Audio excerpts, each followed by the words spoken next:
What can you remember about arriving in France? When you sailed from Egypt to France, you arrived at Marseille and then you made your way to the front. Up to Happy. Yeah. H-U-P-P-Y, Happy. What can you remember about that journey through France? We went in wagons, and it said on the outside, 8 horses or 40 men. It's a beautiful journey. And the weather began to change, of course, as the year wore on. It was a beautiful day. July the 1st was a beautiful day. Mm. We didn't come out till July the 4th. We lucky people. We had for some reason or another, on the night of July the 1st, somebody gave an order to fit gas masks. Well, we hadn't any proper gas masks. We had these stockinette things with a rubber mouthpiece that we put over our heads. Where were you actually on July the 1st? What was your... I was in the trenches. I was on the top. What can you... I was carrying 20 Mills bombs. Mm-hmm. 20.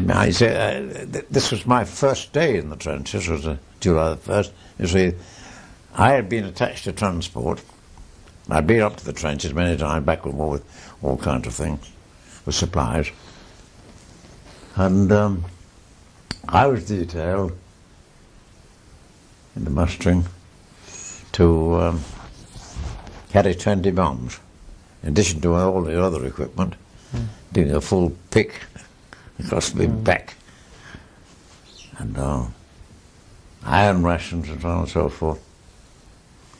And we took us from 4:30 in the afternoon of June the 30th to arrive in position in the trenches at about 4:30 the following morning. And it was crammed with people. You couldn't pass. Of course, the Germans knew it. What do you remember about the day when the order was given to go over the top? How did it affect you personally, you know, seeing all these men and your friends going over the top? Oh, terrible. You see, we had so many casualties before we ever got over the top. The Germans were strafing us all the time. Oh, yes. And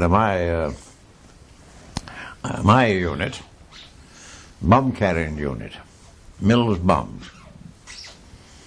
Well, the man, the corporal in charge, he went down with a shell shock. Another fellow hit with a piece of shrapnel. Mind you, and so I carried all their equipment into the battle. And we got up to the front line just as the thing was altered by command, the 6th wave, I think it was.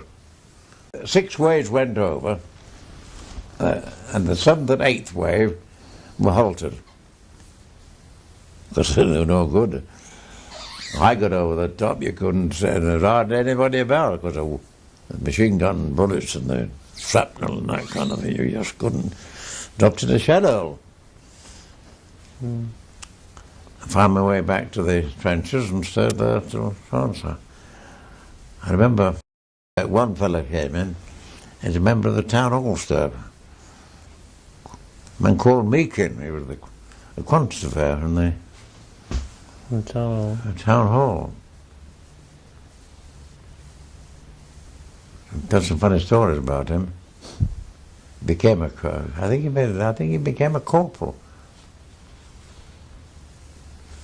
But he was a real daredevil. Well, I said, no, I wouldn't say he was a daredevil. He was an intrepid fellow. He couldn't, no fear. And he came walking into the trenches, nobody about except him, and he walked back into the trench over the wire, under the wire and round it, and he came back into the trenches.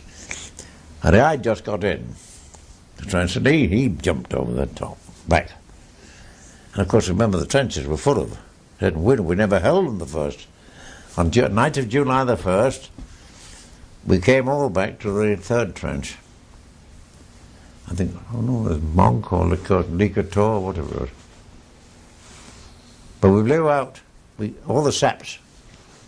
Matthew, Mark, Luke and John. We blew the lids off the saps, you know.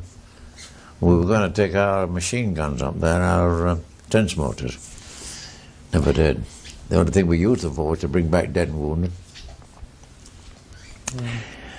The Germans knew every one of those saps and they pinpointed them. We never got the trench mortars in action. Frightful bad management, one might say, but of course you call that hindsight, can't you?